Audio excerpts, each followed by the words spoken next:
Ito na ngayon yung Karangalan Drive, wala na mga sasakyan, kaya rin pala ng barangay na gawin.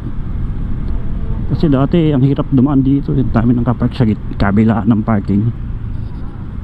So napatupad din pala nila yung ganitong sistema. Mabuti nga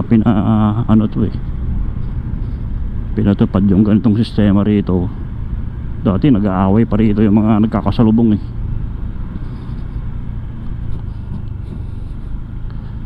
Pero meron pa rin pa ilan nakapark, kaya baka mamaya may na yan, kalang na ikakramp na yan pag may umikot na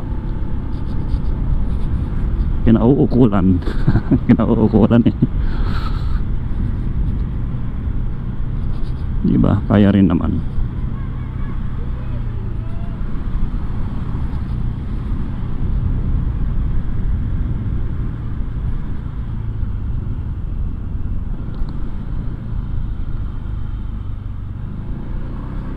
Diba? Ang linis ngayon.